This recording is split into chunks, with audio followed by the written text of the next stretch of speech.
In this video, I am going to talk about the regulatory function of the T cells. Regulatory function से हमारा क्या मतलब है कि हमारा अगर एक रिएक्शन हो रहा है उसकी रेगुलेशन हो रही है तो या तो उसका एंड प्रोडक्ट इंक्रीज कर रहा है उसको हम पॉजिटिव फीडबैक कह सकते हैं, या तो उसका एंड प्रोडक्ट जो है वो डिक्रीज कर रहा है उसको हम इनहिबिटरी एक्शन कहते हैं या नेगेटिव फीडबैक कह सकते हैं।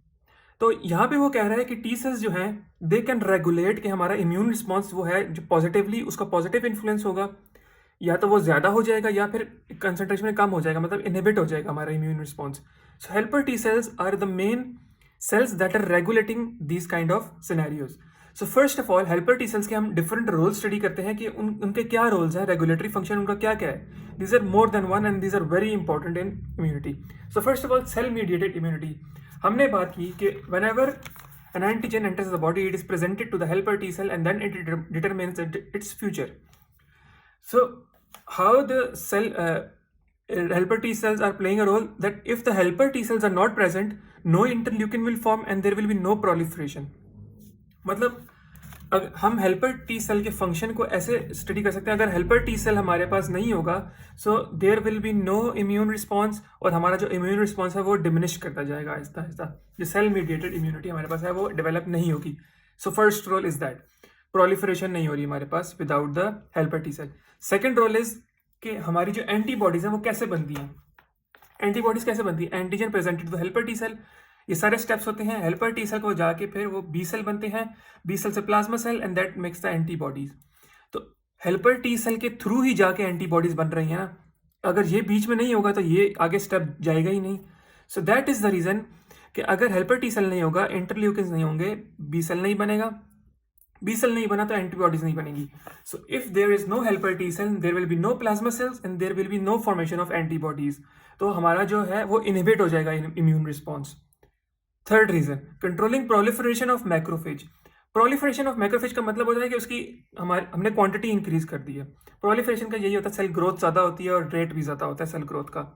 So how it is controlled, it is via positive feedback और नेगेटिव फीडबैक। मैक्रोफेज की जो प्रोलिफरेशन है उसकी जो सेल ग्रोथ है वो ज़्यादा भी हो सकती है, वो कम भी हो सकती है। दोनों काम कौन कर सकता है? हेल्पर टी सेल हमारे पास। कैसे करता है कि helper T sales release gamma interferons which lead to increased production of macrophage.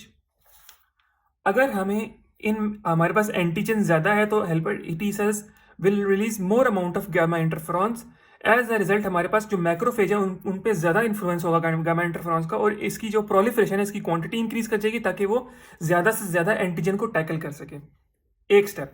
दूसरा स्टेप इनहिबिटरी रोल भी है इसका, हेल्पर टी सेल का इनहिबिशन वाया CTLA4। अगर हमारे पास हेल्पर टी सेल इनहिबिट हो जाए तो there will be no proliferation of macrophage, macrophage की ग्रोथ ज़्यादा नहीं होगी। एज अ रिजल्ट हमारे पास there will be an inhibitory effect in CTLA4 leads to inhibition and that ultimately leads to decrease in the macrophage production. तीन roles, very important roles. Fourth is the interleukin production. Interleukins are inflammatory mediators.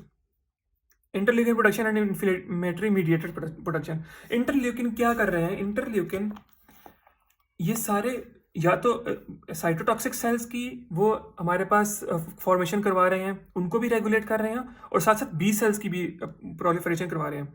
सो इनका इतना important role है कि अगर हमारे पास interleukins नहीं होंगे तो हमारे पास हमारी इम्यून रिस्पॉन्स ही नहीं डेवलप होगा। So that is their regulatory role. और इंटरल्यूकिन कौन सिक्रीट करता है? Helper T cells. Helper T cell नहीं होंगे, इंटरल्यूकिन्स नहीं होंगे, हमारे पास रिस्पॉन्स के लिए सेल्स नहीं होंगे, एंटीजन हमारा डिस्ट्रॉय नहीं होगा। So that is the role of interleukin as well as inflammatory mediator. Other inflammatory mediators are also important in proliferation of these cells. Memory cells production. अब memory cells production कैसे हो रही है हम study करते हैं। सेम साइकिल, इस पे सारे के सारे इफेक्ट्स आ रहे हैं कि हमारे पास हेल्पर टी सेल जो है वही डिटरमाइन कर रहा है कि मेमोरी टी सेल्स भी बने या मेमोरी बी सेल्स बने। तो मेमोरी सेल्स नहीं होंगे तो हमारे पास next immune response, secondary immune response हमारे पास नहीं आएगा, मतलब उसके खिलाफ इम्यूनिटी नहीं डेवलप होगी। सो ये हमारे जो मेमोरी सेल्स हैं उसकी भी कंसंट्रेशन को डिटरमिन कर रहा है, उनके रोल को डिटरमिन कर रहा है helper T cell. Seventh is the delayed hypersensitivity function of T cells. Delayed hypersensitivity क्या होती है? डिलेड से नाम से पता चलता है कि थोड़ा टाइम लेके वो फिर डेवलप होती है। Hyper sensitivity allergic reaction. Mechanism क्या है? एंटीजन आया बॉडी में, उसको प्रोसेस किया मैक्रोफेज ने, इम्यून रिस्पॉन्स डेवलप हुआ, ठीक है, उसको डिस्ट्रॉय करने के लिए इम्यून रिस्पॉन्स डेवलप हुआ, लेकिन that is a slow response, not immediate. Acute response नहीं डेवलप हुआ उसी के उसी वक्त। उसने थोड़ा टाइम लिया उसको डेवलप करने के लिए due to certain reasons, then T cells migrate there, T cells वहाँ पे जाते हैं, या तो उसको खा लेंगे, eat either they will eat the antigen और सराउंड देम। अगर सराउंड कर लिया तो एक डिलेड रिस्पॉन्स हमारे पास डेवलप हो जाएगा।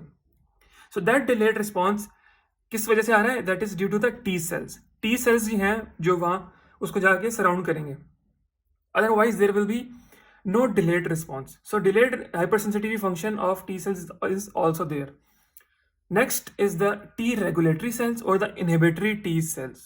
Very important, T regulatory cells are helper T cells but involved in negative feedback. Immune response को minimize करते हैं, कम करते हैं। T regulatory cells inhibitory होते हैं नेचर में, different from other T cells, present in less amounts, बहुत minute quantities में प्रेजेंट होते हैं हमारे पास, हैव अ CD25 प्रोटीन। अब इनहिबिटरी नेचर है ना, तो इनहिबिटरी क्यों नेचर है?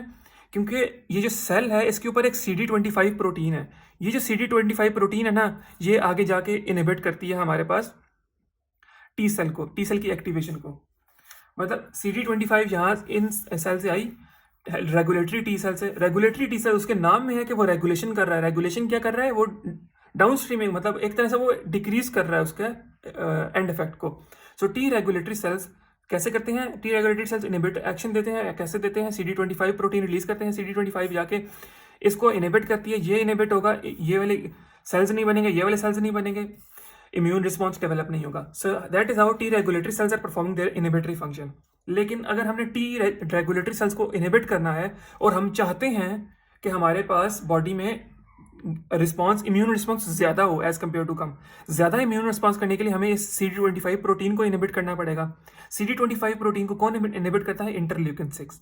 इंटरल्यूकिन 6 इस CD25 को इनहिबिट करेगा, ये रिलीज नहीं होगी, टी सेल को इनहिबिट नहीं करेगी। जब टी सेल को इनहिबिट नहीं किया तो वो अपना फंक्शन परफॉर्म करते जाएगा, प्रोलिफरेशन करेगा और एक्टिवेशन होगी उसकी। सो that is how inhibitory system, inhibition जो है वो वैनिश हो जाएगी। Normal activatory response is maintained of the T sales. So that is how helper T cells and the regulatory T cells are performing their regulatory function, and this regulatory role of helper T cells is very important from the exam point of view as well.